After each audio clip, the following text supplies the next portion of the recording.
We're going to go through 5 specific reasons why you should pay attention to RFK Jr. First off, just no-brainer, obvious stuff. The fact that he advocates for health freedoms and proper science. Right. The whole reason we even heard about RFK Jr. to begin with was well before any of the presidential aspirations. Right. We heard him speak in San Diego at a health freedoms event and were totally captivated. But he's been ahead of the curve with all of the things we now know, like, oh yeah, spraying and pesticides and glyphosate that's in everything. He was so ahead of the game. He's the lawyer who's been behind the scenes working with small communities impacted by the poisoning, essentially, of glyphosate and taking these big boys to task.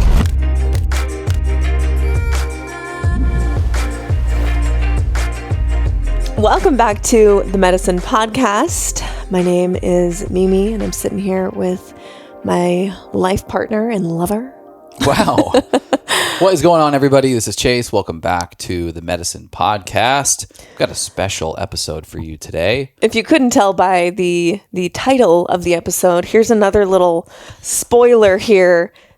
Repping our Kennedy 24 garb, our swag, if you will. I was already a giant supporter of RFK Jr. and now he's got the baseball tee for me. Yeah. And I'm a big fan of the color scheme. It's obviously red, white, and blue, which is the color of the United States American flag. I love it.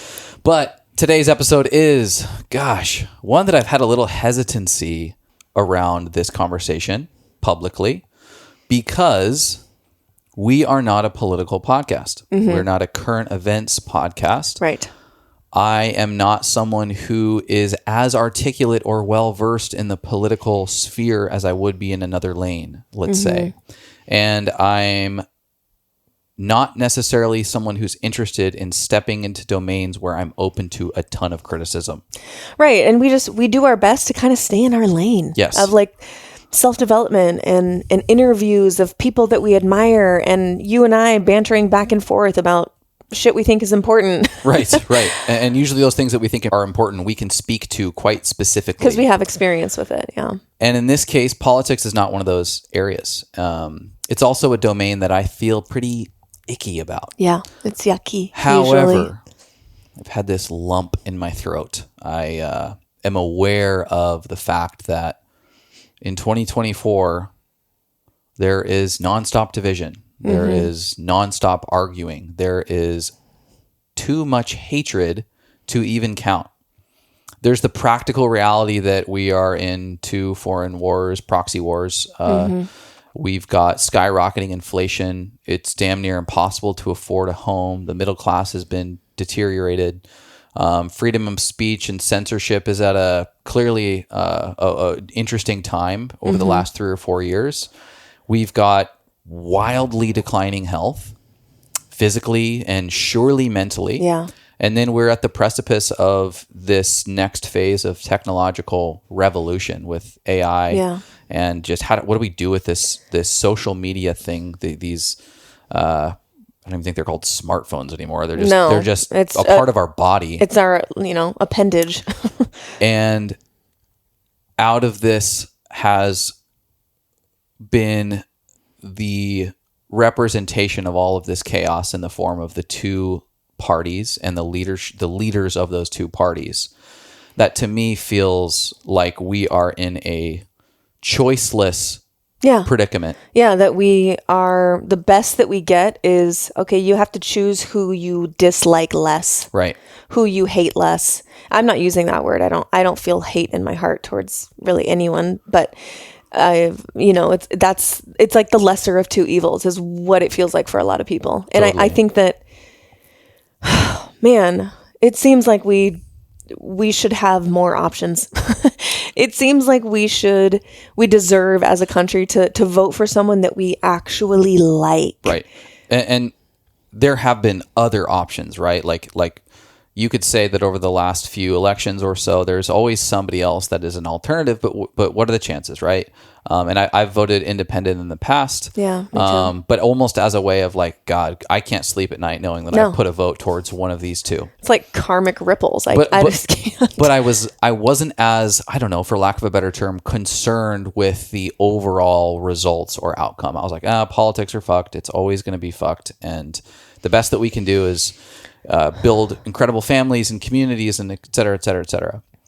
However, things feel different. They feel more intense. And I don't know if that's just me coming up on 34 years old, wanting to start a family, have earned enough of a income and things that are important to me that I want to protect and build from, that this feels more important. Or if it's quite literally the fact that like, damn it, dude, this is like fork in the road moment. And leadership is not only just important, but it's like critical. And all of that is happening while Robert F. Kennedy Jr. becomes a legitimate third option. And you can shit on me for not knowing anything about politics and how the whole landscape is only going to support Trump or Biden, and it's a wasted vote on RFK Jr. I'm not paying attention to that. I'm not ignoring that. What I'm saying is that Robert F. Kennedy Jr.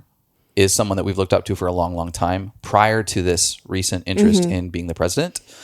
And it is with this combined with all those things that I just articulated that I feel too compelled in this moment in 2024 to speak through the lump in my throat, to push down those little voices that I have that say, stay in your lane, the voices that I have that say, let a political commentator, economics expert, social expert, international affairs expert make the commentary necessary around elections and leaders. And so it is with this intuitive gut feeling that we are choosing to have this conversation today, not by making any claims that we are political experts, rather saying we are two 30-somethings, we're millennials, we care deeply about our world, our family, our country, dude. And we want to build a really beautiful life, a really long, beautiful life together.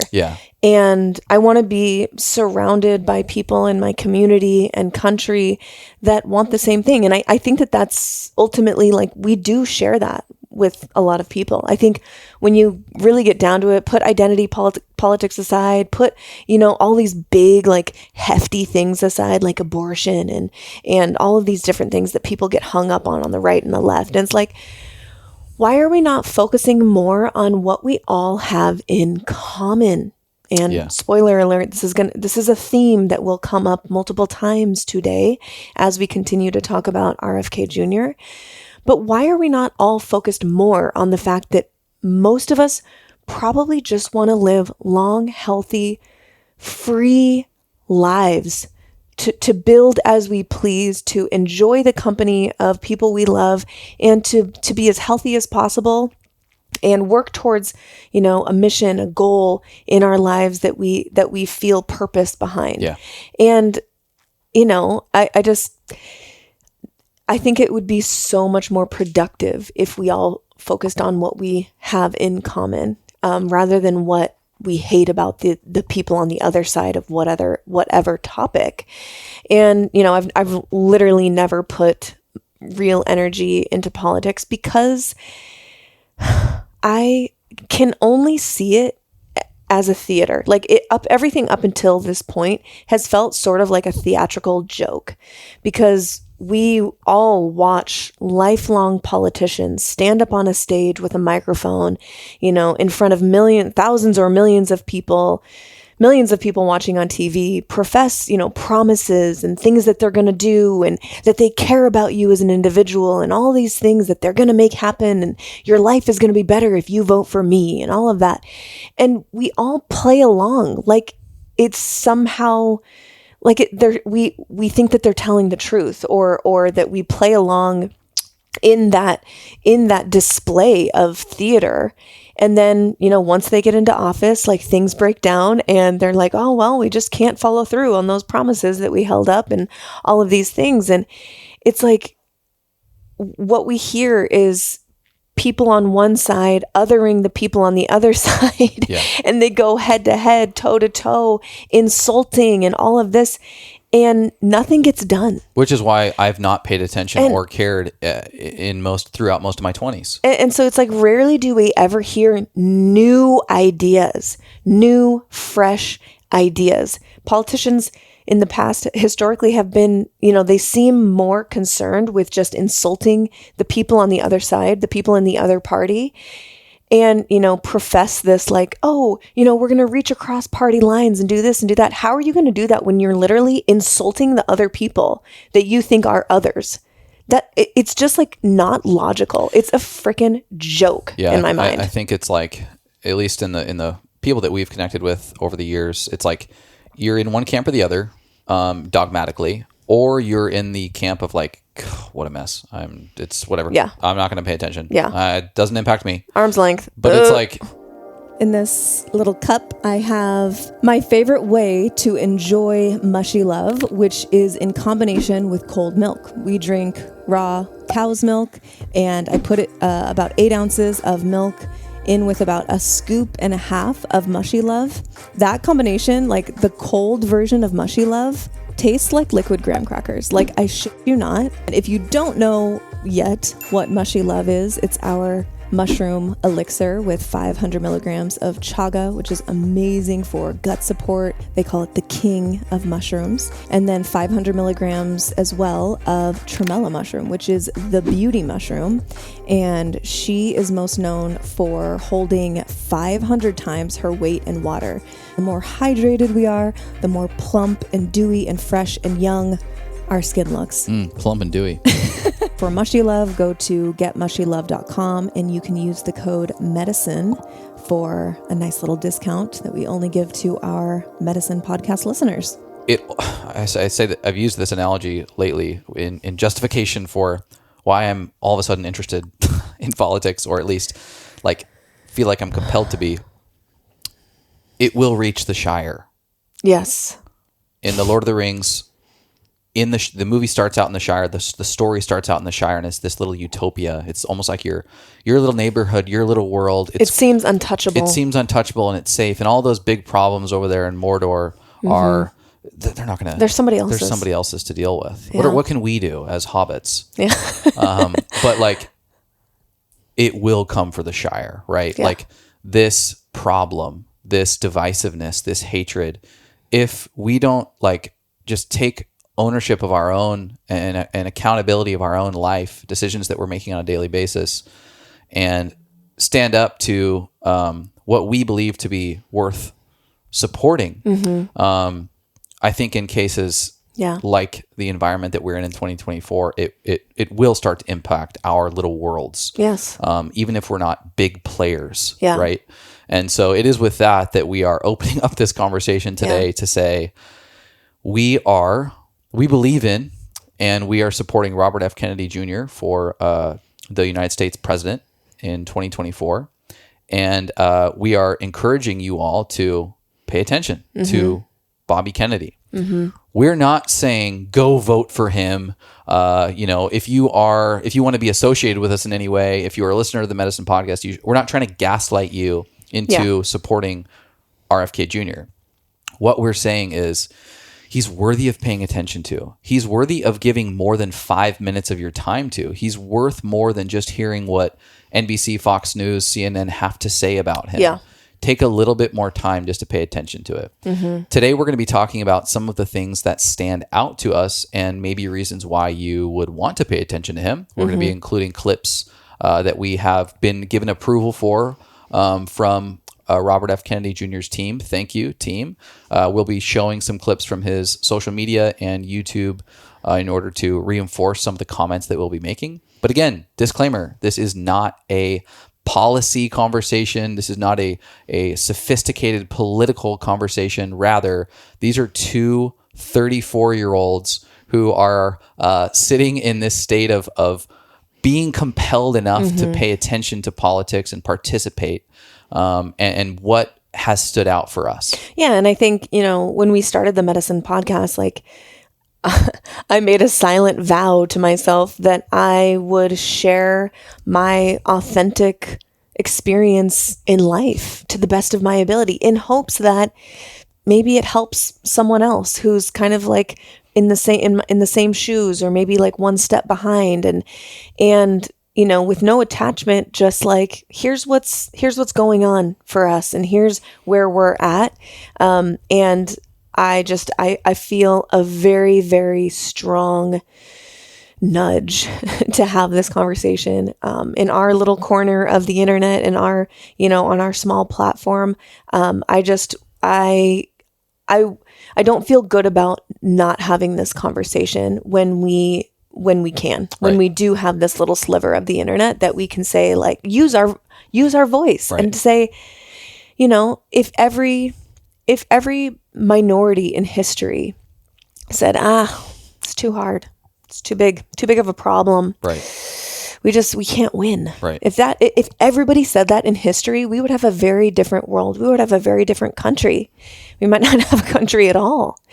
And so, you know, that's really one of the themes that I want to get across, is like, if you resonate with this, if you like what you hear from RFK, but you have this like lingering, like, but it just seems too hard. I don't know if he can do it. I don't know this. I don't know if he can win. I think the biggest mistake that we can all make, if you truly align and resonate and would want to see him as the president, as a leader, if you do not put your vote in, then you're contributing to really you're not in alignment with what's actually happening in your authentic experience. And I think that that's one of the biggest mistakes that we can all make, is saying, I don't think he can do it. Yeah. And I think it's fair to criticize the structure of how you vote and how someone gets elected. I think that's fair. And I don't know the nuances of it, but I know that it's a system that could probably use some improvement. Yeah. And so if you want to discount the power of the vote, sure. But today's conversation is not about the political structure and it's the improvements that need to be made, as much as it is about even just energetically, how you can set yourself up to be more educated, as it pertains to the leaders that are involved in the way that our country works. Second to that, I would say, if you decide not to vote at all, whatever, great. If you decide to vote for Trump or Biden instead of RFK Jr., awesome, great. But like, just give the guy some time. Yeah. Because even if you're like of the opinion that it's going to be one or the other, and that if you vote for RFK, it's going to potentially fall into a camp that detracts from the better of the two, you're probably still going to learn something really important by listening to RFK Jr. talk long form. Right. Because I've listened to a lot of podcasts over the years. I've listened to a lot of people. I've interacted with a lot of people. I've found many, many grifters, many, many charlatans, many, many liars, many politicians who are just full of shit. And oddly enough, RFK Jr. stands up to all of these. I am rarely, if ever, have seen him say something that I can't at least go, you know, even if I don't necessarily agree with what he's saying specifically, I can have empathy and compassion for the perspective that he's seeing that through. That's different from a lot of other people. We've also had the fortune of knowing people who are directly connected to him. Multiple people directly connected to him, and they go, my God, you wouldn't believe this guy. You wouldn't believe how much stamina this dude has to continue to do all the things that he is doing. Or how much he cares about people. How much he cares, how much he remembers. The fact that he can do what he's doing, rip off a 3.5 hour conversation with Joe Rogan or Lex Friedman, and then go have a dinner and be able to talk about, you know, just falconing or something super random. Yeah. Like, he just seems to stand up to all of these tests that aren't the traditional tests of like, can you debate in a political forum, which I'm sure he can do as well, but rather like human being gut check tests. Like, would this guy crush it at my Thanksgiving dinner? Yeah. Yes, he would. Yeah. Would this guy be a great conversation at a campfire at the lake? Yes. Would Trump? No. I wouldn't let that man in my house. Or Biden, I'd be more like genuinely concerned. Don't fall into the fire. And so, I mean, we could go off today about those types of comparisons. That's not the point. But the point is, he seems to be passing all of these like gut check gates that I would have, at least from the standpoint that I can be in without knowing the man personally. Yeah, and he does check the boxes for so many external things Yeah. too, like what he's putting out there, not just our perception of him, but like what he's actively putting out there. I think that we're going to go through 5 very specific things, specific reasons why you should pay attention to RFK Jr. But, first off, just no brainer, obvious stuff. Yeah. Like, this is something that's very important to us, is the fact that he advocates for health freedoms and proper science. Right.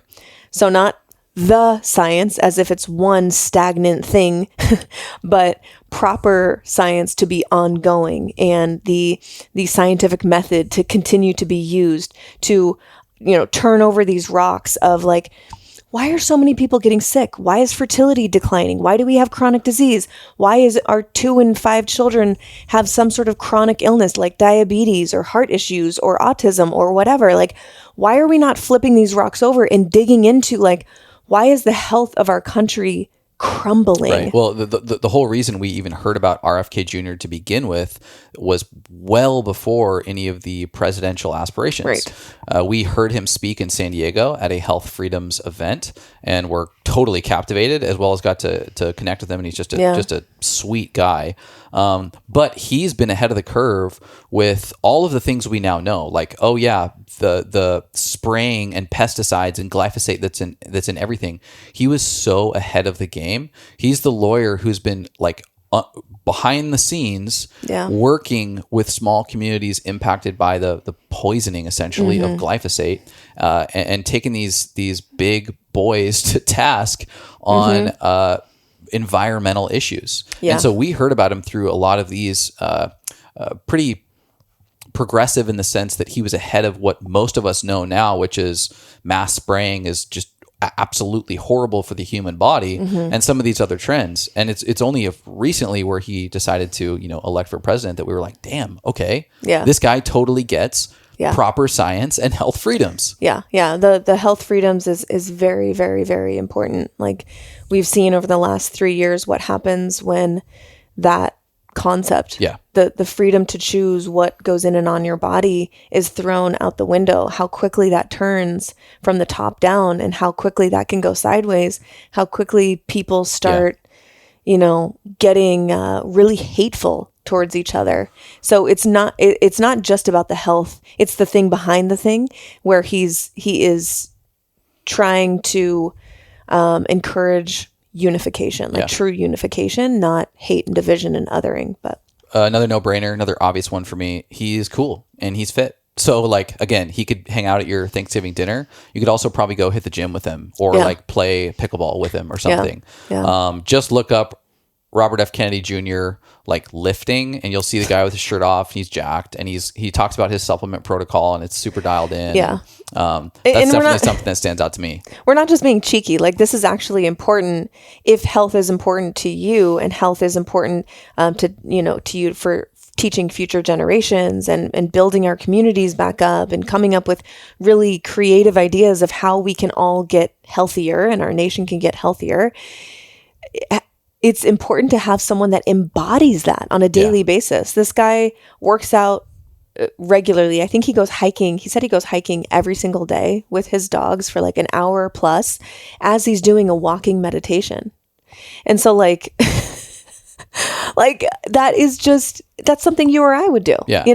That's obviously, like, these make just for a good human doesn't necessarily mean a president, but what we're listing is just no-brainers. Like, these are just no-brainer cool things that we admire about the guy. What I'm pointing out is that he is embodying balance and ability to reflect on his life and his daily actions, which is very important for a leader. Yeah. So that's a second no-brainer. Third no-brainer, he's a Kennedy. It's American royalty. His father and uncle, very, very famous political figures in the history of America, and then their whole family's been involved in various political endeavors. So, like, obvious no-brainer, at least has some acumen pertaining to politics. Yes. Fourth no-brainer, what do you think? No-brainer for me. He has a long track record of challenging the status quo, challenging corporate elite greed, corporate elitism. And he's spent the last 40 years litigating against these greedy corporations, like one of them being Monsanto, which is almost a household name at this point. Right. If you know anything about, like, if you value organic, non-GMO, glyphosate-free food, which is hard to come by. Which is what we talk about all the time on this show, by the way. So you should be, if you listen to any of our episodes. If you care about organic food whatsoever, and you understand how much damage Monsanto has done to our earth with glyphosate and Roundup and all of that, RFK was literally on the litigation team, bringing these people to justice and having them pay billions of dollars in fines and fees because of what they've done and how they've tried to cover it up. So he understands what it takes to break apart this corporate crony elite greed, which totally is something that I think we need very badly. Yeah, that's a no-brainer. For sure, no-brainer. Like a history of taking on big, powerful institutions. Yeah. No-brainer. And then for me, fifth one, we'll round this out and just call it 5 no-brainers. He understands the politically homeless, which sums up many, many millennials, which sums up many 30-somethings and 20-somethings. Like, okay, you and I grew up conservative Christian, which meant we were pretty much right-wing Republican, and have felt relatively homeless, even in, at least I'll speak for myself, the era of thinking like Barack Obama was going to be the savior to all of America's issues, and only to realize that Democrats and Republicans are two wings on the same bird of prey. That has been American politics, at least for the most of my lifetime, and the war machine that is American politics. And so, to me, the way that he spoke to, he's clearly tapped where we pay attention. He's all over podcasts. He's in YouTube. He even before the presidential run that he's on, has made himself known to, God damn it, good people like us. Like, I'm serious. People who just like want to live a healthy and vibrant life are not necessarily interested in like power and greed, and rather just like, we just want to work hard and enjoy our life. Enjoy our life. Yeah. So there's an aspect that he gets us, and we'll get to that a little bit actually when we break down some of these 5 reasons why you should pay attention. So those were the no-brainers. Just want to get those out of the way. They don't suggest more than about 60 seconds of conversation, but now we will be stepping into 5 legitimate reasons from Chase and Mimi's perspective as to why you should pay attention to RFK Jr. We've got clips from his YouTube and social media. Again, thank you, Kennedy team.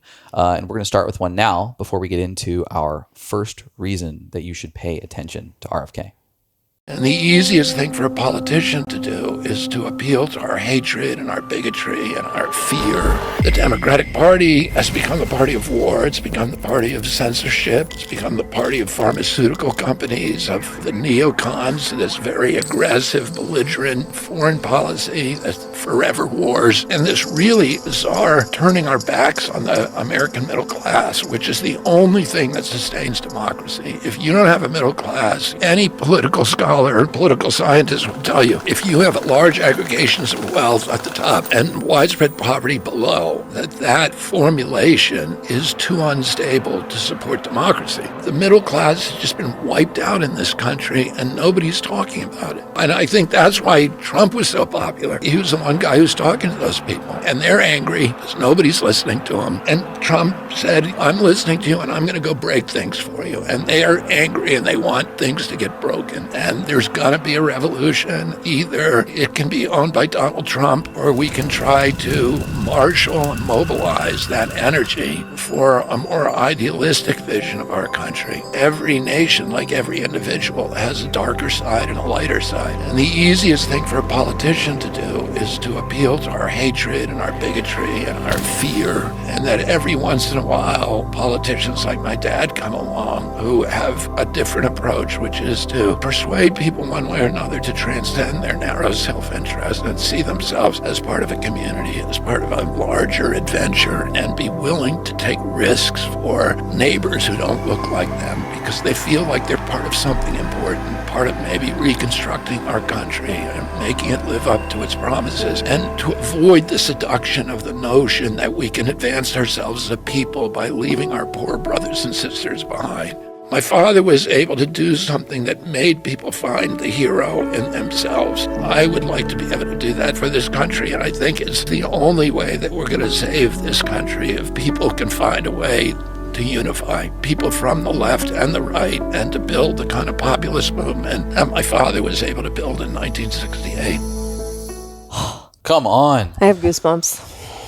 That is a clip from RFK appearing on the Joe Rogan Experience, I think in 2023. And our first reason that you should pay attention to RFK Jr. is his thoughts and ideas hold up well during long-form conversation and presentation. Mm-hmm. And okay, so why does this matter in a sort of like political conversation? Again, we're not taking a political angle on this. We're taking a human angle on this, just like looking at him as a human first before looking at him as a politician. And this matters because as podcasters, we know how hard it is to BS your way through a long form conversation. And you as the listener, I want you to think back on how many long form casual type conversations you've ever heard from politicians. Have you ever heard them on, an organic casual podcast interview before RFK, of course? It really is few and far between, and everything is poised and planned and written and scripted, right? Like that's politics.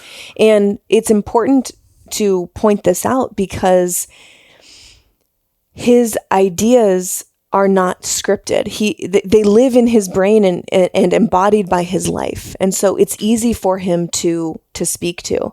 And so I think that is really important to bring up because this is the first time that we've ever seen a politician even put himself out there to be long form. Right. Like, I remember Bernie Sanders was on Rogan during the last election, and like, I was impressed by Bernie, and it's for someone like myself who doesn't trust easily. I don't, especially politics. I don't trust politics easily, and I've even had hesitancy in my willingness to buy a T-shirt for I know RFK Jr. because I just don't trust well. But man, it is hard to bullshit your way through 3+ hours, and in this case, he's done countless podcasts that have been 2 to 3 hours plus, with consistency across each. I think I've probably listened to over 200 hours of RFK, like easily. I don't know if I've listened to any other person, maybe aside from Joe Rogan. Like, I don't know if I've listened to one person more across multiple different media types as RFK. And he is consistent AF. Yeah.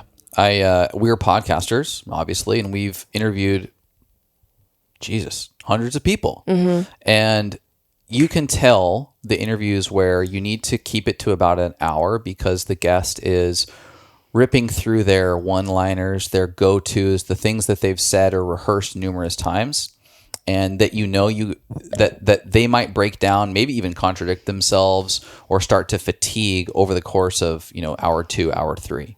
And you're like, okay, they're talking about their book, but they pretty much know their book. That's about it. Mm-hmm. Then you get the guests who, it doesn't matter the topic. Yeah. It doesn't matter where you're going.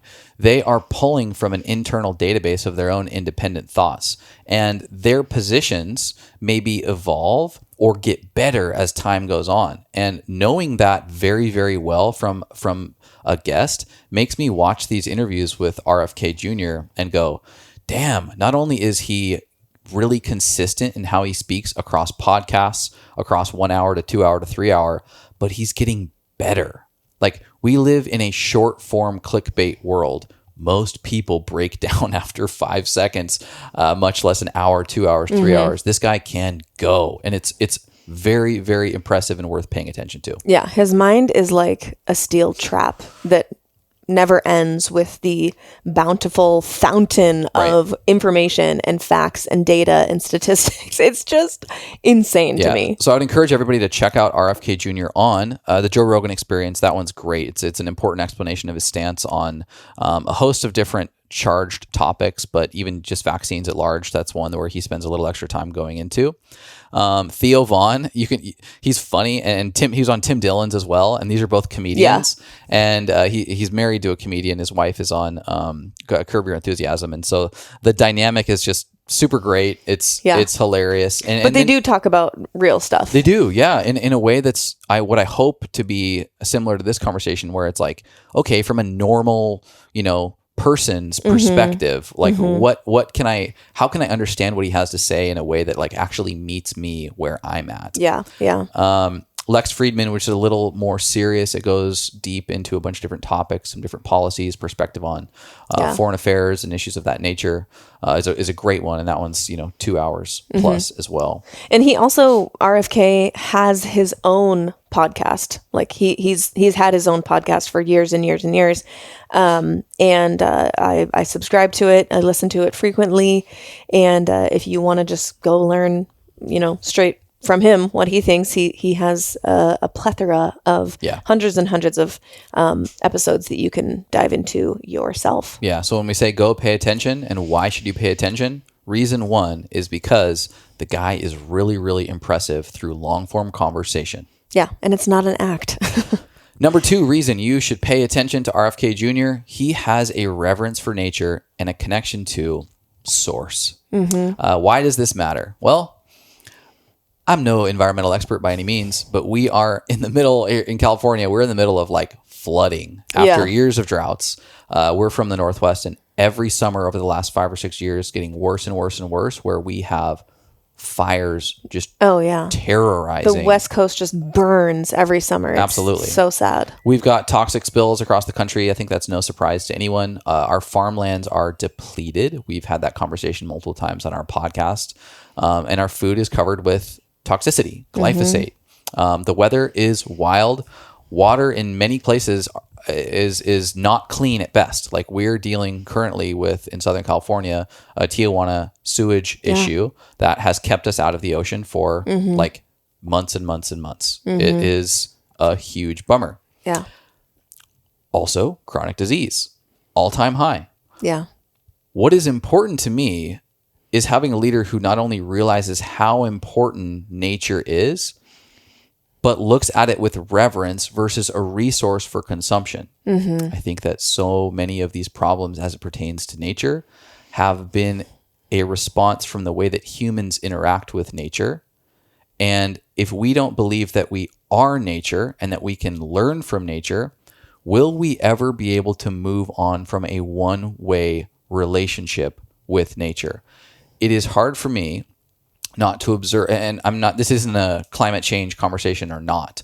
What I'm saying is that having an individual who is sitting in a position of power that is a leader and has a relationship with nature as if we are a part of it, as if we can have a harmonious, synchronized interaction with it, such that we can benefit as much as it can benefit from the relationship, we are going into a significantly better future for setting ourselves up to live with a lens of vitality through nature. And you hear in some of these long form conversations, RFK talk about his love and his reverence and how he grew up fishing, and he's like an expert falconer. Like he like plays with falcons for fun, and can like grab a snake off the ground, and he is like one with nature. Somehow he's like a mountain man, but also is this like hotshot attorney, bringing Monsanto to justice. Like how is this person real? And he also has direct experience literally cleaning up the earth. Some of you probably know this story if you listen to any of his interviews, but he started out as an environmental activist lawyer. So, and he still is, but his nonprofit, the Waterkeepers, cleaned up the Hudson River over the course of a few years. It was like toxic sludge before he got to it, and producing like very little fish and fish that were contaminated. Now it's completely transformed.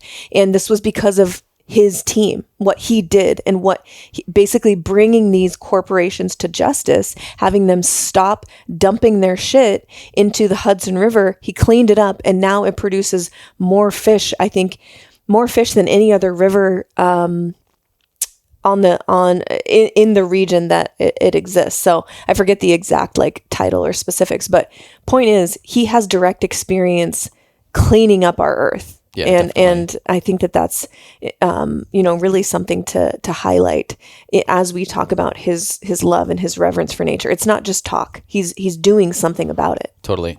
Most politicians talk about nature as a resource, even when it's in the realm of like, hey, we've got to protect and preserve nature. It's more from a place of what can we get from it, rather than from a place of how do we work with it. And how do we receive as well as, give back? It's super, super important to me. And then in the same lane, we mentioned that the reason you should pay attention to RFK Jr. is because he has a reverence for nature, but also because he has a relationship to source. Mm-hmm. What do we mean by source? We mean God. And for lack of a better term, God. And that's the way that we all refer to the higher power.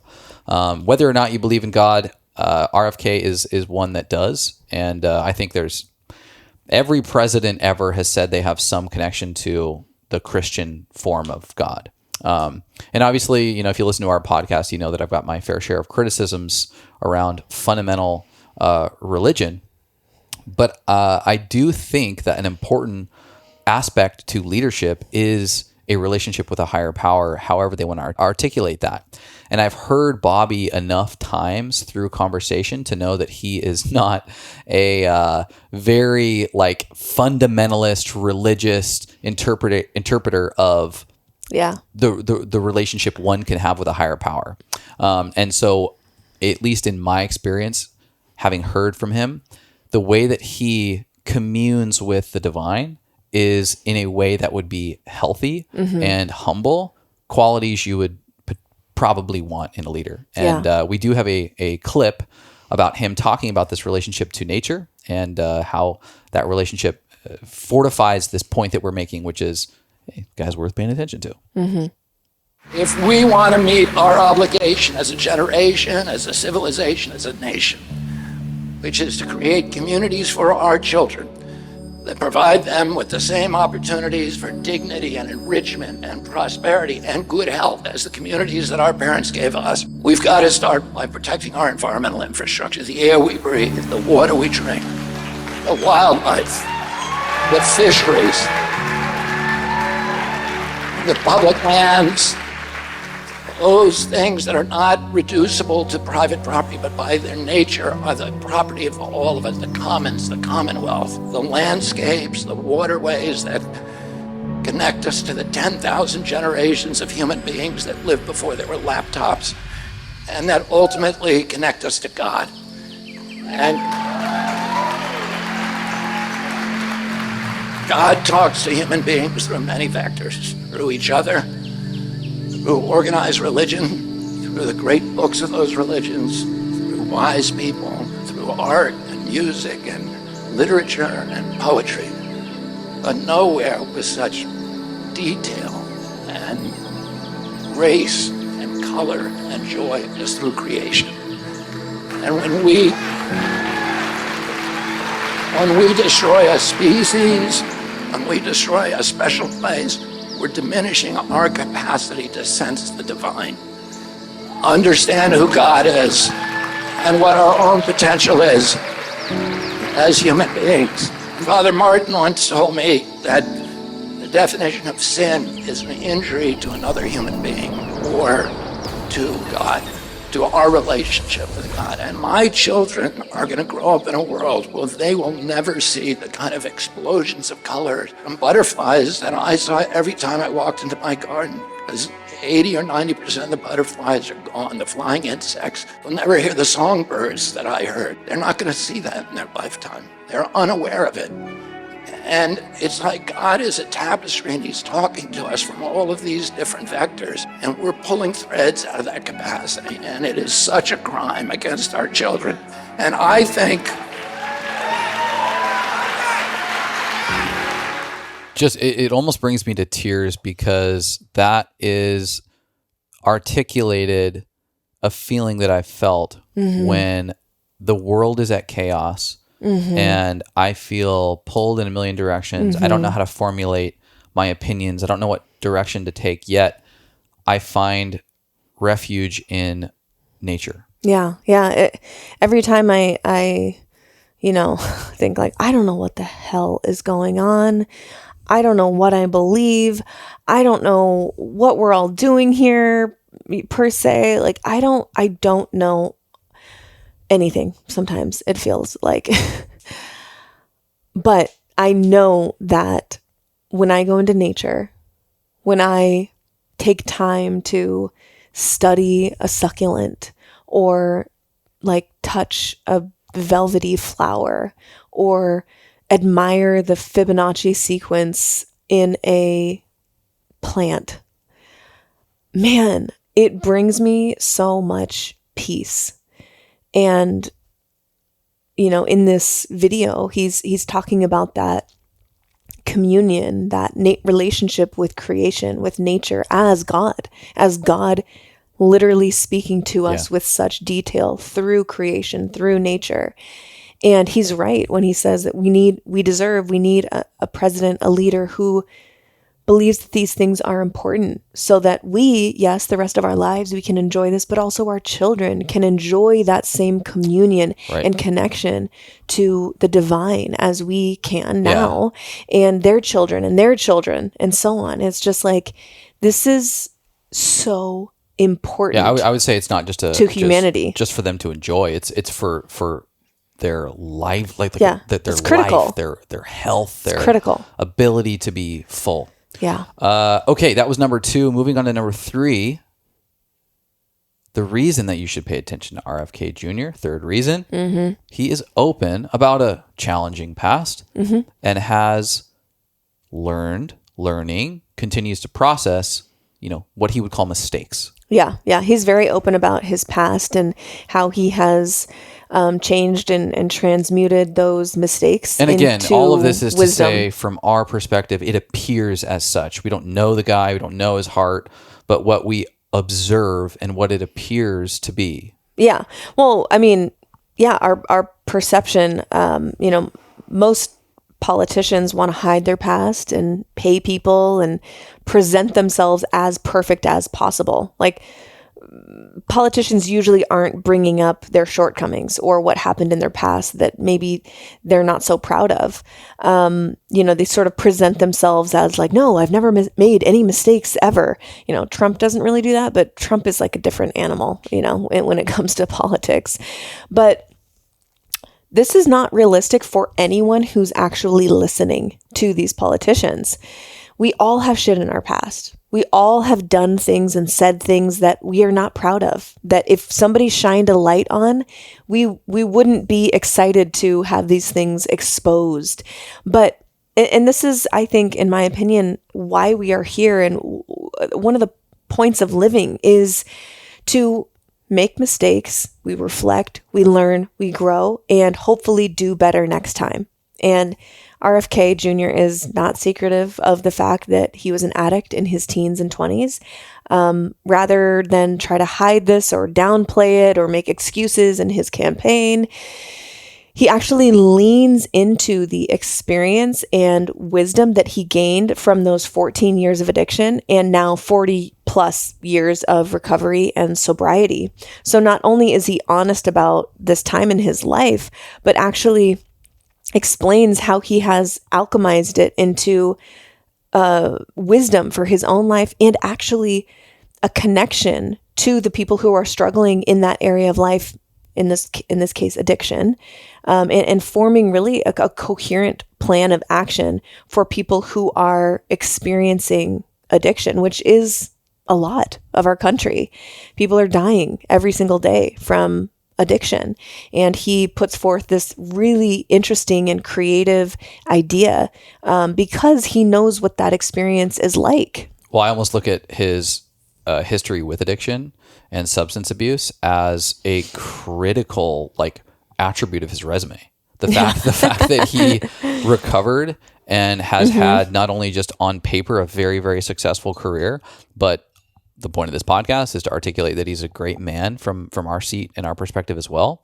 And the fact that he can do that all while having overcame a pretty intense addiction is like, dude, that's awesome experience. You know why? Because all of us have neuroses, compulsions, addictive tendencies. We know someone directly, or at least from one separation away, whose life has been completely hijacked by an addictive behavior or problem. And to me, knowing that he has literally been through that himself has the capacity to empathize and troubleshoot. Mm-hmm. Yeah. And so specifically when I talk about this plan of action to help people who are in this state, I'll speak to what he has articulated before. So similar to the Swedish model for treating addiction, RFK wants to create healing centers all across America in rural areas. And because addiction is rooted in sort of this feeling of lack, this lack of love and community in your life, of course, there's a broad scope of what's behind addiction, but that's certainly widespread, is like, I feel like this lack of love or this lack of community and belonging. So these healing centers would be a place where people can simultaneously get back in connection with nature and community by learning how to grow and harvest food with regenerative agriculture. And it's a win-win-win all around, because these people are receiving community. They are learning a really important skill, which is growing your own food with regenerative agriculture. And anyone who listens to this podcast knows the value of regenerative agriculture, that it's not just stripping the earth of its resources, it's actually additive to the earth, something that we just talked about in our connection to nature.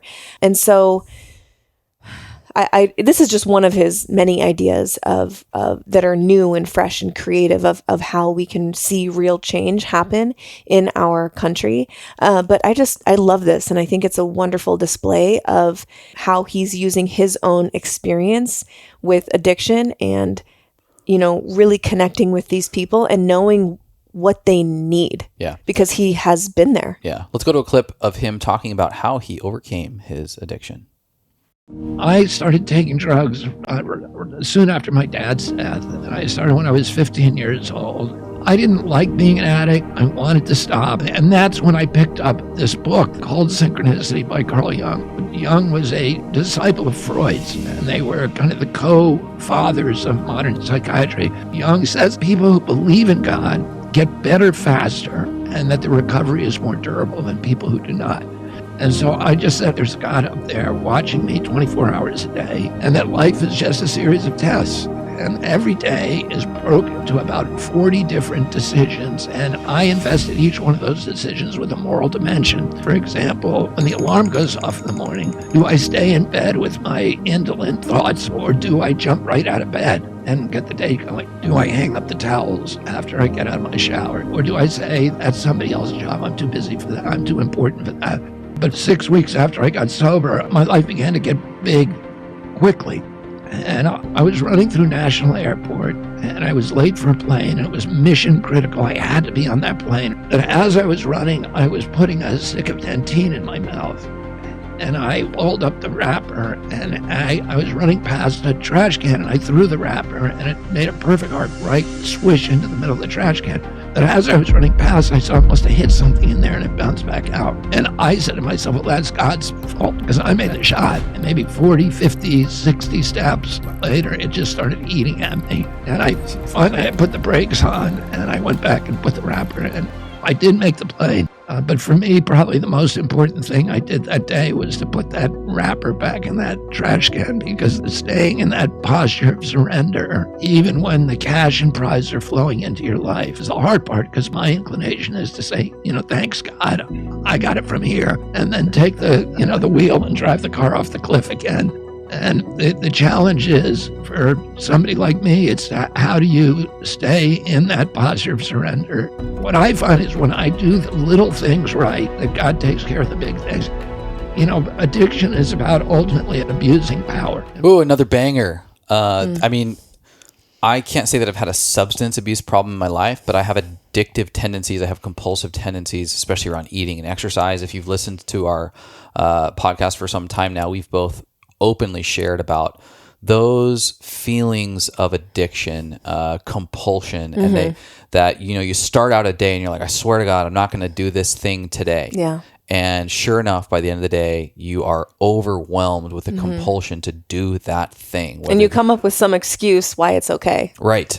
And that is the underrated underlying condition of so many people in our world. It could be just a behavioral pattern.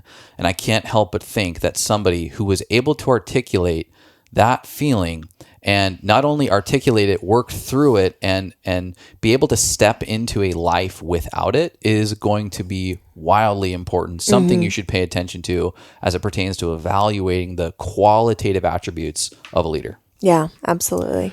All right, moving on to number 4. Yes. The fourth reason why you should probably pay attention to RFK Jr. He refuses to personally insult his opponents. He tends to avoid divisive language, and he really does embody unity.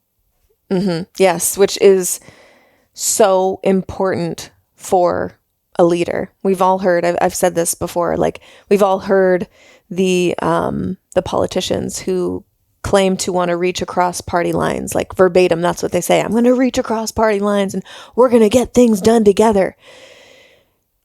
This is impossible if you have just spent the last 2+ years or more, maybe your entire career, bashing and bad-mouthing the opposite party or whatever. And so RFK really leads by example in the focus on unification by transcending petty personal attacks and smear campaigns. And watch any of his interviews, any of his videos on his social media, people bait him all the time. Yeah.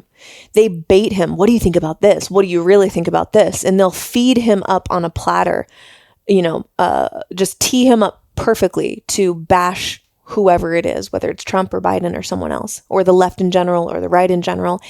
And he will not do it. Now, he'll speak to what he sees objectively happening that he doesn't necessarily agree with, but it's not a smear campaign. He'll say, I'm noticing this, I'm noticing that, but it's not a personal attack smear campaign that we are all too familiar with. And so it's just like we need someone at the top saying, I'm not interested in that. I'm interested in something else, something different, something greater.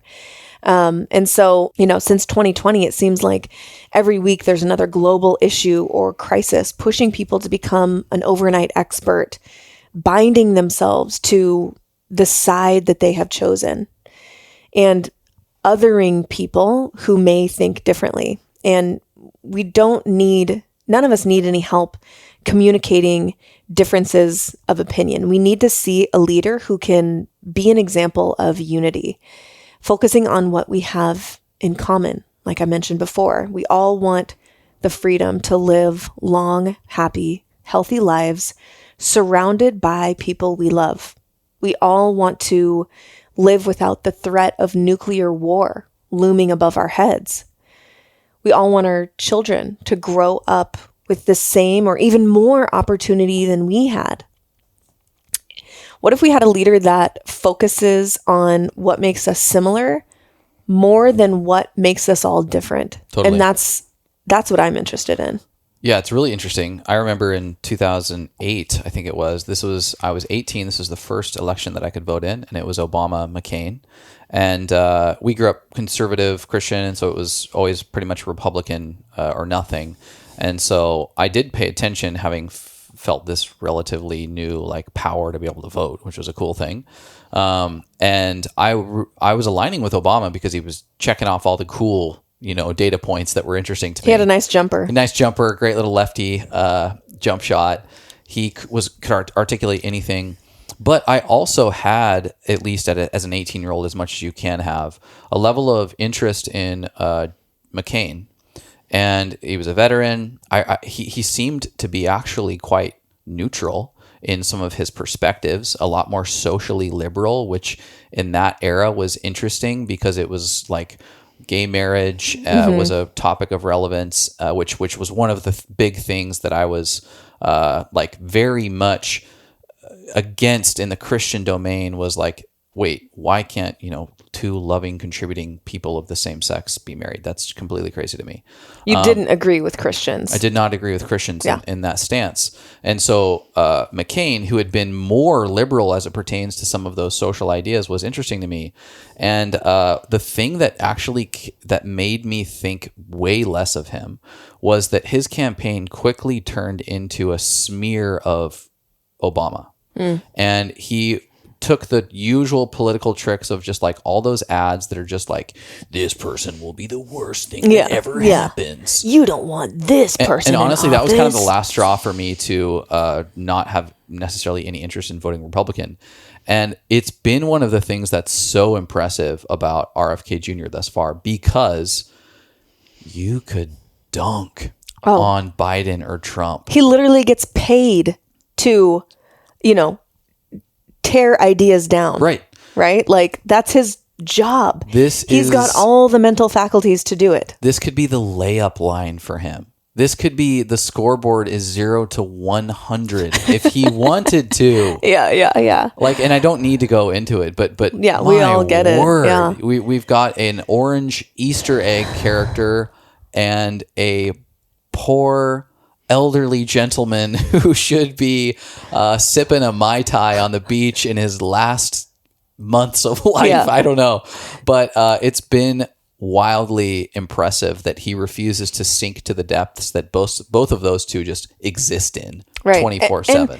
In their defense, literally every other politician ever before in history of our lives, of our generation, I've never not heard smear campaigns and personal attacks and all of these things. And so really to hear RFK say what he's going to say in these clips that we're going to play, it's like, whoa. All right. So let's hear from RFK as to why he won't attack the left or right. Let me ask you a question from Jordan Peterson that he asked when I told him that I'm speaking with you. When does the left go too far? I suppose he's referring to cultural issues, identity politics. Well, Jordan trying to get me to badmouth the left the whole time I was in. I really enjoyed my talk with him. But he seemed to have that agenda where he wanted me to, say bad things about the left. That's not what my campaign is about. I want to do the opposite. I'm not going to badmouth the left. I was on a show this week with David Remnick from The New Yorker, and he tried to get me to badmouth Donald Trump and Alex Jones and a lot of other people, and baiting me to do it. And of course, there's a lot of bad things I could say about all those people, but I'm trying to find values that hold us together and we can share in common, rather than to focus constantly on these disputes and these issues that drive us apart. So me sitting here bad-mouthing the left or bad-mouthing the right is not going to advance the ball. I really want to figure out ways that, what do these groups hold in common that we can all, have a shared vision of what we want this country to look like. Well, that's music to my ears. Sometimes I want to be like, just dunk on them though. Like, bro, just dunk on them. And it's funny because people of significant historical influence take the same approach. Mm-hmm. Martin Luther King Jr., Gandhi. I mean, some of these characters, their traits are an unwillingness to sink to the level of petty shit talking. Yeah. And it really points to a higher level of consciousness when you can get past like the jab, jab, poke, poke, and realize that doesn't do anything. Again, coming back to why I previously did not pay attention to politics, because it's like, this is just a screaming match where you're insulting people. Like, tell me where you actually care about the American people that you're supposed to serve. Or do you just care about looking like you won the debate against your opponent who you're insulting for 2 hours? Like, I'm not interested in that. Yeah. And so this really, really does point to a higher level of consciousness where he's talking about weaving a story, a shared vision that we can all have. And, it sounds like Joseph Campbell is on his advisory board, Right. you know, like this mogul of storytelling and myth, and how important it is for a people to have a shared story, a shared myth. And he's doing that without saying it, but that's what he's trying to create amongst the American people. Is like, what do we actually stand for? Do we stand for hate and division? Like, is that the best we can do? I don't think so. Right. I think that we can do much better. And it really helps when you have a leader who's actually embodying that from the top down.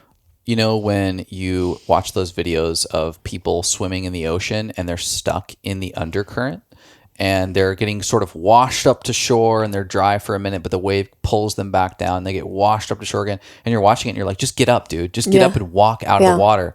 But dude, what we don't realize is that once you're in that water, you're stuck. It is this vortex. And that is what politics is like. You have the best intentions, but you get into the water and you are pulled into the vortex. And that vortex is low vibe, dude. It is shitty. And there's been this strength of RFK Jr. thus far to be able to avoid that undercurrent that just sucks you back into the low vibrational political behavior. And something that we've talked about a lot over the last 4 years since we've had this podcast has been, hey, there's things that are out of our control in the world, and they suck, and they're pissing me off, and they make me want to respond from a place of trigger and jump into the he said, she said, othering, theying domain that has been the last 4 years of divisiveness. But what we always come back to is, and this is an idea that people like Charles Eisenstein, through his various writing endeavors, who is also on RFK's team, have really articulated in a way that feels actionable, and that is creating a parallel structure, creating another way of being and behaving, a shared set of values that are outside of the normal space that has become so rotten, for lack of a better term. And it is this creation of a parallel structure that you can partake in through your family, through your community, and you create these sects of people that are interested in creating a way of living that is so compelling that those who are still stuck in the rat race of he said, she said, more for me, less for you, are able to witness and go, oh my God, that's working. And without having to jump in and just completely exist outside of this space. And we've known this and talked about this idea for a while. So when we heard the "we the people" articulation from RFK Jr., it definitely struck a chord. So we'll play it here. Now, you might be asking, is this a political party in the same way that the Democrats and Republicans are parties? Not even close. Our founders warned us that political parties would become breeding grounds for corruption and corporate cronyism. That's why I chose a name for my party that doesn't even include the word party. It's a name that encompasses all of us out there demanding our country back. I told the bureaucrats to call us "we the people." These are the first 3 words in the United States Constitution, and they symbolize that our government draws its power from the citizens. This isn't a party, it's a movement, and it doesn't belong to Washington, it belongs to you. This movement will allow us to stand toe-to-toe with the establishment machine and remind the elite few that America is still governed by the powerful many. The corrupt two-party system has held back our progress. It's failed our families. It's put corporate corruption on steroids. If you want to bring back free choice in our elections, you can go to our website and find out how you can help put my name on the ballot. I love that so much. It's just perfect. If you guys don't know, if you're not apprised, RFK Jr. has been a lifelong Democrat. Yep. When the term Democrat or liberal or whatever meant something very different than it does now. And the way that it has shaken out for this election, he was sort of pushed into running as an independent because of the way that the DNC has basically sided with Biden and said, no, we have our nominee.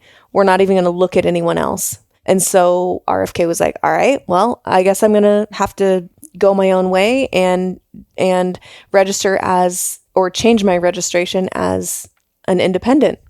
And so in some states, the way that it works is some states, it's easier to get on the ballot when you have a registered, a different party. So not the independent party, not Republican, not Democrat, but you actually start a whole new party. So that's what he's talking about in this clip. He didn't want it to be the independent party or the RFK party or whatever. He's giving it back to the people by calling it We the People. And he says, this is not a party. This is a movement. Right. This is us, basically pushing back against the system that is right and left and Democrat, Republican, and recognizing that clearly whatever's going on there is not working for us, the people. So we're moving ahead. We are saying no to that. We want something else. And we are choosing this parallel structure that is We the People. Yep, 100%. And when he made this announcement, we were both like, oh my God, this is the parallel structure. Yes. This is so rad. Yeah, I love it so much. All right. The fifth and final for today's conversation reason you should just give RFK Jr. some time is we feel seen by him in our financial concerns. Mm-hmm. I am not an economist, but I have worked in corporate finance and have spent most of my 10 plus career in an accounting or financial field. And the thing that really has concerned me over the last few years has been the depletion of the middle class. Mm-hmm. And although, we may not technically be in a recession, there are some red flags. And not only just some red flags, but some things that have been felt that are painful financially for not just me, but for many. And many people who respond to our podcasts and people that we connect with, family members, friends, etc. If you live in a middle income household, which can be defined as the middle 60% of households by income, you are likely feeling something is off in the economy. Mm-hmm. In the 90s, the American middle class commanded twice as much wealth as the upper 1%. Now, the upper 1% owns more than the middle class combined. Mm-hmm. Wild stuff. Yeah. In the last 4 years, food prices have increased 20%. Gas prices skyrocketed 52%. New cars are over 20% more expensive. Housing sale prices increased well over 33%. Mortgage payments 111%. Mm-hmm. That wasn't enough. Here's some more statistics. Oh, goody. Home ownership is declining at the highest rate since the Great Depression, moving to rentals because it's too unaffordable. We lost more than 1 million homeowners in 2021, and that is way more than even the 2008 crash that we lived through, and another million in 2022. Median home prices have risen from $250,000 in 2019 to $400,000 in 2023. In San Diego, I'm pretty sure it's like over $800,000, which is just wild. Nuts. Mortgage, which interest rates on mortgage have essentially doubled since Biden took office. And at the same time, take-home pay after inflation and taxes has actually fallen by 9%. These are trends in the opposite direction.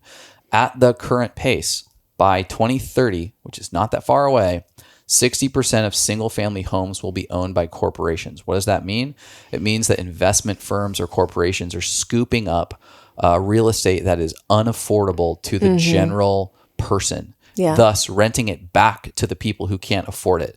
And this is what concerns me as I'm not some freaking genius economist, but what I do know is that one of the very unique domains in life is the personal asset that is also a financial asset for you, and that is the home. Mm-hmm. It can not only serve as this place of safety and security and the backdrop for life itself, but it can actually be one of the best investments that you ever make very practically for your own finances. And the fact that this is being removed from a large portion of the world and of just a functioning society is concerning to me. Mm-hmm. Why is this? This shouldn't have to be explained as to why this is important. It's important because our country will fucking crumble without the middle class. It will. Unless you want to be one of the 1%, you will now be in poverty if the middle class is continuing to disintegrate like it has been. Mm-hmm. What does RFK have to say about this? One, he addresses this early and often. Yeah. Every single conversation I've ever heard with this guy is emphasizing this point. And I'm gonna read some of the things that you can look into further on his website, because I am by no means a policy expert, but generally I am liking the type of solutions he's presenting for these issues. He is emphasizing an expansion of free childcare or subsidized childcare to millions of families. My brother has 3 kids and 3 little girls, like under the age of 2. and it is more affordable for him to hire a full-time employee as a nanny than it would be for them to have childcare costs through daycare or other solutions. RFK consistently talks about dropping housing costs by $1,000 per family and making home ownership affordable by backing 3% home mortgages with tax-free bonds.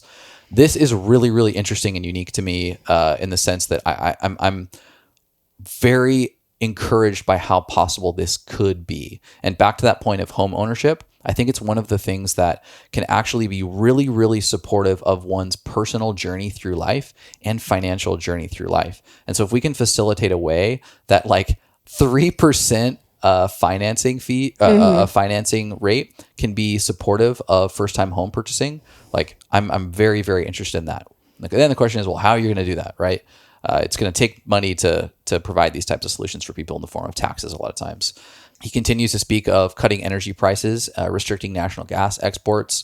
He talks about supporting small businesses by redirecting regulatory scrutiny onto large corporations, which would be preferred. I've been in the small business space for the last 7 years, both as an entrepreneur myself as well as a partner in other small businesses. And the fact that those small businesses get just as much, if not more, scrutiny than the big businesses, have no leverage because we don't have the power, the lobbying that the big corps do. So you end up having to go through just as many, if not more, hoops through regulations, fees, expenses, and then at the end of the day, taxes than would a larger corporation. And the costs that can be saved by just supporting people and redistributing some of that regulatory expense would be notable. Securing the border and bringing illegal immigrants to a halt so that undocumented migrants won't undercut wages. I don't need to get into immigration policy here today, but we live on the border essentially here in San Diego. And I'm telling you from firsthand experience, it's a problem. Yeah. Negotiate trade deals and prevent low-wage countries from competing with American workers in a race to the bottom. Reining in military spending and use those resources to fund infrastructure, healthcare, higher education, childcare, and domestic prosperity. That one is a no-brainer to me. The military budgets are relatively available for anybody who wants to look into them, and a fraction of redirection and reallocation on some of that spend can be life-changing for many, many people, not to mention the money that's been spent to international wars.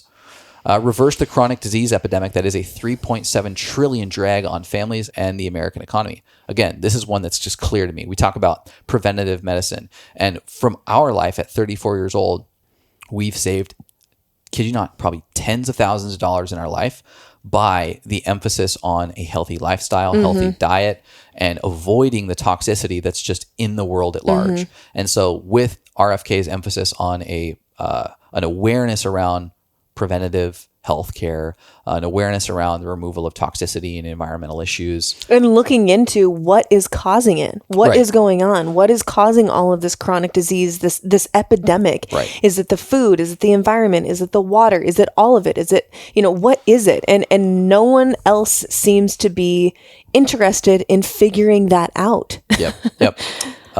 He's talked often about cleaning up corruption in Washington, D.C. that does funnel so much of the wealth of our nation to giant corporations and billionaires. He's got edits and alterations to make to student debt such that it's dischargeable in bankruptcy, and to cut the interest rates on many, many student loans down to zero. Drug costs, pharmaceutical costs. I mean, these pharmaceutical companies are just raking it in. It's no question to everybody. How do we make this more affordable? There's already some trendsetters in the space who are really trying to do this in an affordable way. And I think he is one who would be very, very supportive of those efforts. If you've got questions about the economic policy, please look into it further. I'm going to show a clip briefly about RFK talking economics. My hope is that your generation and that of your children will have the same opportunities for dignity and enrichment and prosperity and good health as the communities that earlier generations of Americans gave to my generation. And right now, I'm the top choice for young voters in this country. I'm also the most feared and hated candidate in Washington, D.C. among the elites because I'm not bought and I'm not buyable by corporate interests or by the big lobbyists. As president, I'm going to end the forever wars. They bankrupted your generation and left you with $33 trillion in debt and gotten us nothing in return. I'm going to bring the money back to our communities to rebuild the American middle class. Did you know that the Pentagon has failed every single audit in history? You work hard, you pay your taxes, you play by the rules. But the government clearly is not working for you. The political elites want you to own nothing and be happy. The corrupt merger of state and corporate power has systematically stripped mined your generation of its wealth and equity and turned America from the world's exemplary democracy into a crooked corporate kleptocracy. By driving up the price of housing, they are transforming America from an ownership society to a rental society. And when they do that, Americans go from being citizens to being subjects. I'm going to end all that.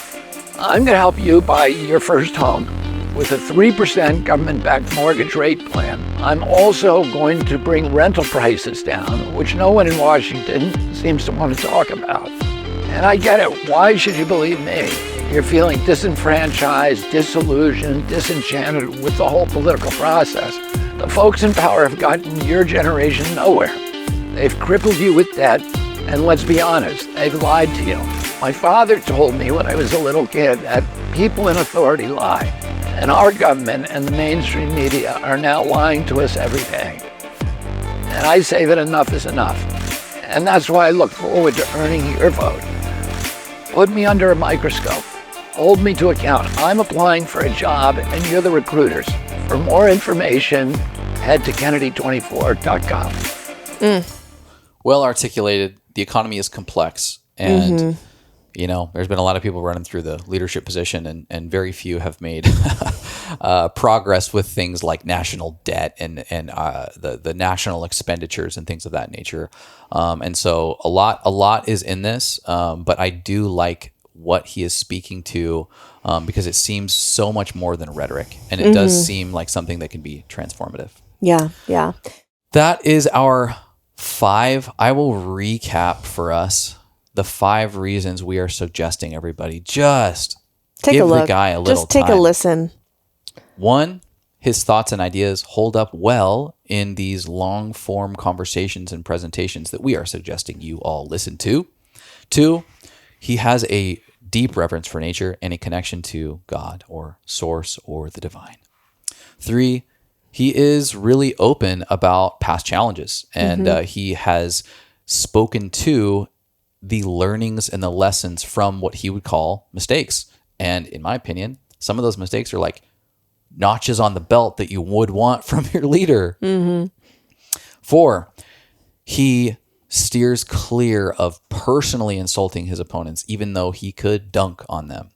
He is not interested in divisive language, has spoken openly about unity instead of division for the country. And then 5, we feel seen, acknowledged for our financial concerns. Yeah. And most notably, this concerning trend of depletion as it pertains to the middle class. Yep. Yeah. So, closing this thing. Yeah. Yeah, I think if you guys want to learn more about him and his specific policies, I know this wasn't super policy heavy, and that was intentional. Right. We're looking at it from a different angle today, but I think it is important to familiarize yourself with his takes, his perspective on these different political topics. You can go to www.kennedy24.com, and he has a whole bunch of different topics that you can look at. What are his thoughts? He speaks directly to the camera. He also shows him in, speaking in interview format with other people. There's a take action tab when you navigate to the home page. It says take action. And then there's a way that you can look up your state and see where your state is at in the petition of gathering signatures to make sure that he's on the ballot. Right. So and that's an important point. Yeah. If this is something, if you do want, you're like, yeah, hell yeah, RFK Jr., let's go. I want to vote for him. You got to make sure, well, we all have to do our best to make sure, contribute what we can to make sure that he's on the ballot.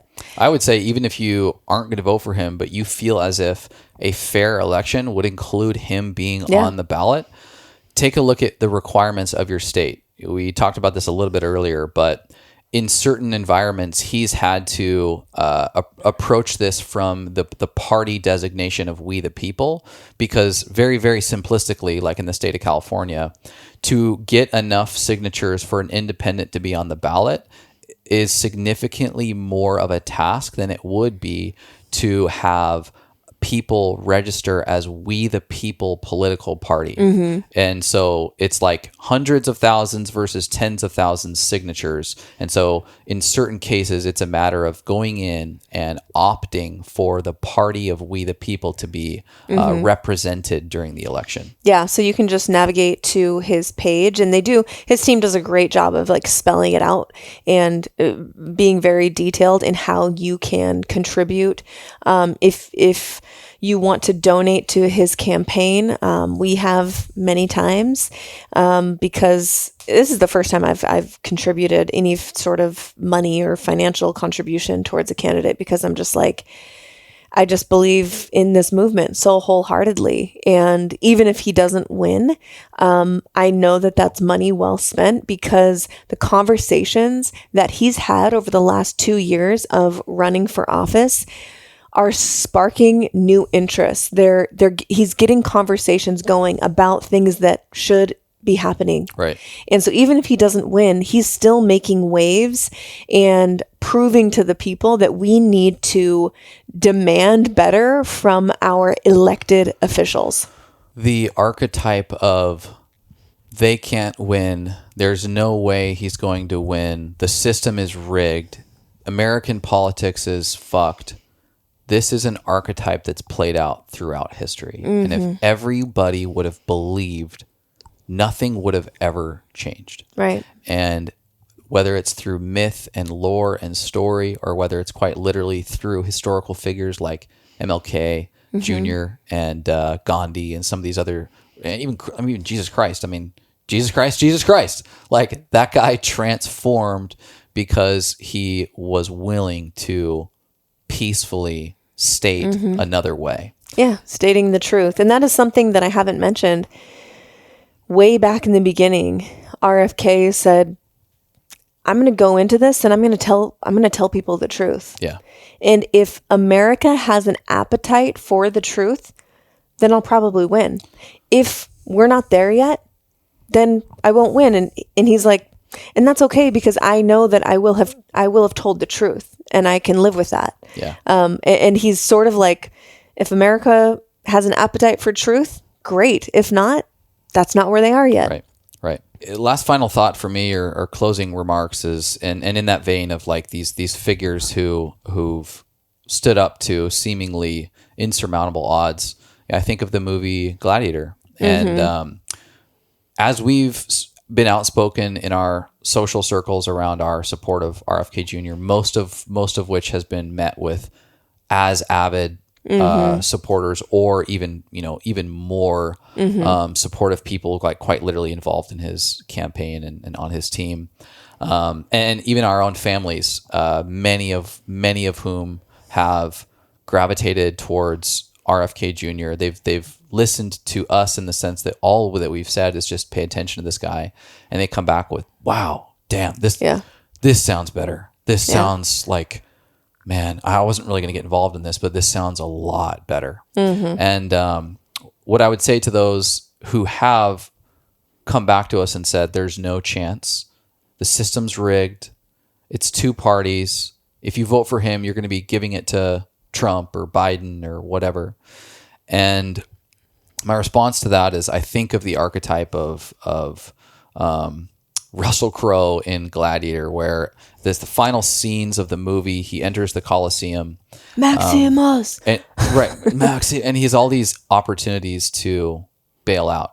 He's been given a disadvantage. He's been stabbed in the back, and he's going to fight Joaquin Phoenix. I'm forgetting their names. But he chooses to stand up to their game in the domain of their game. Mm-hmm. And regardless of whether he lives or dies, there is such a deep, energetic, spiritual imprint on that decision that is one that is real and resonates with cultures and societies and leaders. And so my response to those folks who say he can't win, it's not worth it, the game is rigged, I think back on that story and the meaning behind that specific moment. And I can't help, again, ignore this lump in my throat, this swelling feeling of the importance of this moment that we participate in as fucking Americans and just human beings at large, that this is a time to, with whatever effort that we can, support an individual who is willing, not only willing, but understands the depth and the importance of moments like this. Yeah, absolutely. And I love that visual of the Maximus. He's entering the arena and he knows that it's all a game. He knows that it's rigged against him. He knows that he probably doesn't have a good chance of coming out of there alive. But damn it, he's going to do it because karma is real, and he is, wanting to put everything on the line for what he knows to be true and right and good. Yep. And I love that visual. So good. Spot on. Guys, thanks for hanging in with us today. Take action if you feel so compelled. Just take a listen if you feel so compelled. And if you like this episode, share it with a friend. Share it with someone who may be on the fence or not. And if you love the Medicine Podcast, you can check us out every Monday. We have a new episode. And you can find us on social and connect with us with any feedback or questions. Yeah. You can find me on Instagram at Mimi_the medicine, and Chase is at thechasen1. And if you liked what you heard, if it resonated, or if you completely disagree with us and you have better thoughts that you want to share, you can always leave a comment on YouTube. We check all of those comments, and we that's the best place to have dialogue and share your thoughts with us. Even if you're listening on Apple or Spotify or whatever, head over to YouTube and leave us a comment, and we can actually get some dialogue going and hear from you. All right. Thank you guys for hanging out with us. If you made it this far, you really are our favorites. We'll talk to you next time. Go spread some light. Okay, bye. Thank you so much for listening. If you enjoyed that, check out right over here for some more fun clips. Oh, and you're going to want to subscribe. Bye.